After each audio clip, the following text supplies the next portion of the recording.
여러분 안녕하세요. 독일이든 칼로가이든 어떤 조립품이든 자동차를 구입하면 차체의 부식 저항성이 우선적으로 높을 것입니다.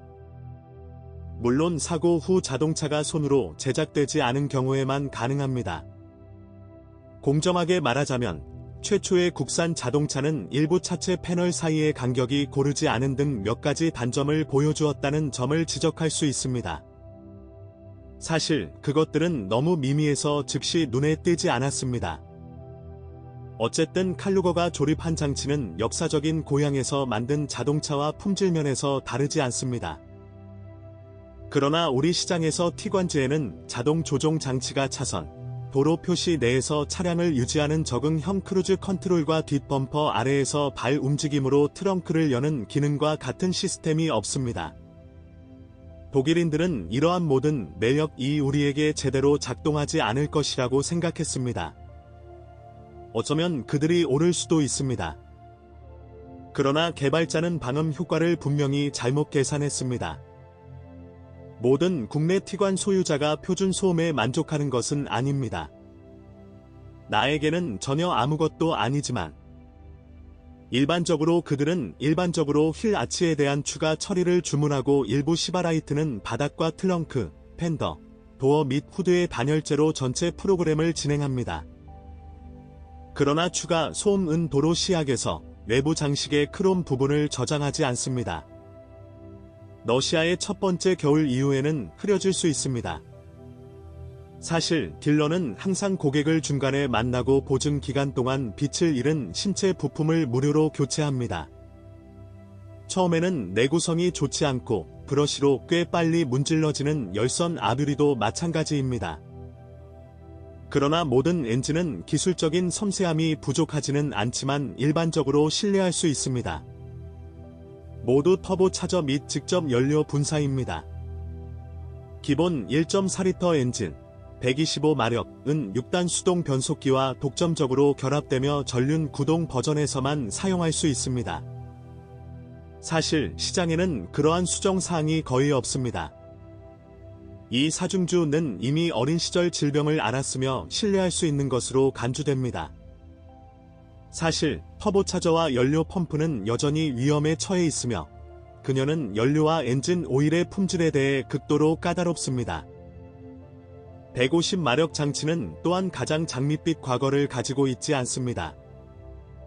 인과 피스톤은 보증 기간에 따라 변경되었으며 엔진 제어 장치 프로그램은 반복적으로 다시 플래시되었습니다. 오늘날 이 엔진은 일부 엔진이 오일을 과도하게 소비한다는 사실을 고려하지 않으면 거의 문제가 없는 것으로 간주됩니다. 그러나 흥미로운 점은 일부 소유자가 오일에 대한 욕구가 증가했다고 불평하는 반면 다른 소유자는 교체할 때마다 액체 윤활유 수준이 동일하게 유지된다고 주장한다는 것입니다. 여기 당신의 운에 따라. 또한 독일인들은 1000km당 최대 150에서 200g의 소비를 허용 가능한 표준으로 간주합니다. 2리터 가솔린 터보 4초도 석유에 대한 선호도가 증가한 것으로 나타났습니다. 그리고 다시 말하지만 전부는 아닙니다. 일부 소유자는 액체 윤활제 용기를 가지고 다니지도 않습니다. 제어 전자 장치의 일련의 현대화 및 업그레이드 후에 엔진의 신뢰성이 상당히 높아졌음에도 불구하고 두 번째 티관에서는 다시 다른 질병에 감염되었습니다. 결함이 있는 캠샤프트입니다. 냉각된 상태에서 엔진이 작동하지 않으면 대리점에 전화하여 줄을 서서 결함이 있는 부품을 교체하십시오. 보증 기계에서는 샤프트가 무료로 변경되었습니다. 문제는 엄청나며 독일은 이미 문제 해결을 위해 긴밀히 노력하고 있습니다. 2리터 디젤은 단순히 신뢰성의 보루일 뿐입니다. 수십 년 동안 생산되어 정말 뛰어난 장치임이 입증되었습니다.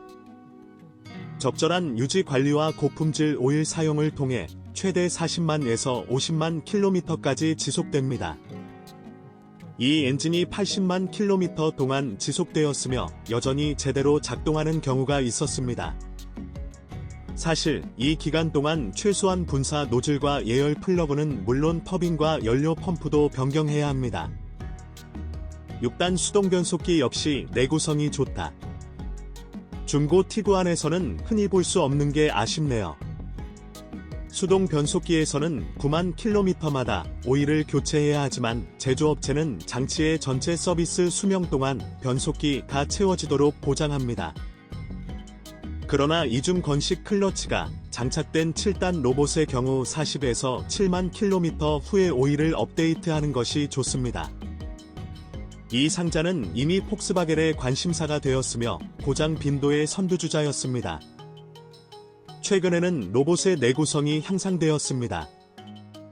그들은 12년 이상 해당 프로그램에 사용되어 왔으며 지속적으로 현대화되고 있습니다.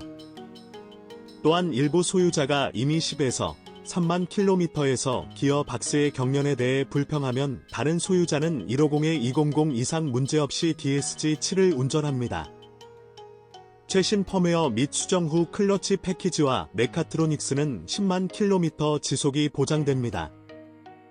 이러한 변속기의 수명을 위한 주요 조건은 정기적인 오일 교환과 정상적인 차량 작동입니다. 자료를 준비할 때 이 라인의 작성자는 티관에 대한 모든 리뷰를 조사해야 했습니다. 그래서 저는 DSG에 대한 단 한 번의 비판도 접하지 못했습니다. 아직 시간이 다 되지 않았을 수도 있습니다. 자동차는 아직 너무 어리고 안전한 통계가 없습니다. 아니면 로봇의 신뢰성이 매우 높아졌을 수도 있습니다. 기다려 보세요. 그러나 오일 배스에서 작동하는 듀얼 클러치가 장착된 6단 변속기는 더욱 안정적인 것으로 입증되었으며 서비스 수명은 30만에서 40만 킬로미터에 이릅니다. 이 로봇은 토크가 300Nm를 초과하는 가장 강력한 모터와만 결합됩니다. 그러나 이러한 변속기가 장착된 중고 티관을 구입할 때는 진단에 돈을 아끼지 마십시오. 동시에 전륜구동 변속기도 확인하는 것이 좋습니다. 하지만 5세대 할덱스 커플링은 내구성이 매우 좋습니다. 유지 관리는 트랜스퍼 케이스 및 기어 박스와 함께 40에서 6만 킬로미터 후 오일 교환으로 이루어집니다. 독립 서스펜션을 깨뜨릴 특별한 것은 없습니다. 아직 시간이 끝나지 않았습니다. 만기일 이전에 마모되는 지나치게 섬세한 브레이크 디스크에 주목하십시오. 패드를 두 번째 교체할 때까지 항상 지속되는 것은 아닙니다. 그리고 더 문자 그대로의 의미에서 큰 바퀴를 쫓는 사람은 아닙니다. 사실 크로스오버 서스펜션은 뻣뻣하고 19인치 또는 20인치 롤러에서는 차량이 완전히 파손됩니다. 따라서 많은 소유자는 충격 흡수 장치를 더 부드럽고 편안한 설정으로 다른 것으로 변경합니다. 셋시의 모든 것이 명확하다면 어려운 경우 부드러운 충격 흡수 장치를 설치하면 전기 장치가 하나의 명확한 수명을 갖습니다. 갑자기 멀티미디어의 결함이 생기기 시작하고 이동 중에 도어 잠금 장치가 잠금 해제되고 주차 센서가 꺼지는 경우가 발생합니다. 그리고 마찬가지로 갑자기 모든 것이 시작된 것처럼 멈출 수 있습니다. 일반적으로 엔진을 다시 시작하거나 배터리에서 음극 단자를 제거하는 것으로 충분합니다. 그러나 딜러는 보증에 따라 문제가 있는 요소와 구성 요소를 더 이상 고민하지 않고 수리하거나 교체합니다. 일반적으로 우리는 2세대 폭스바겐 티구안이 이전 모델의 선천적 질병을 대부분 잃었다는 점을 인정해야 합니다. 그리고 악명 높은 DSG 로봇 기어박스는 최근 훨씬 더 신뢰성이 높아졌으며 최대 15만 킬로미터 이상까지 쉽게 지속될 수 있습니다. 따라서 이러한 버전의 티관도 구매로 간주될 수 있습니다. 위험을 최소화하려면 수동 변속기로 수정하십시오. 이 경우에는 전륜 구동만 가능합니다. 그러한 모델이 있거나 있었다면 댓글에서 무엇이 어떻게 깨지는지에 대한 정보를 공유하세요.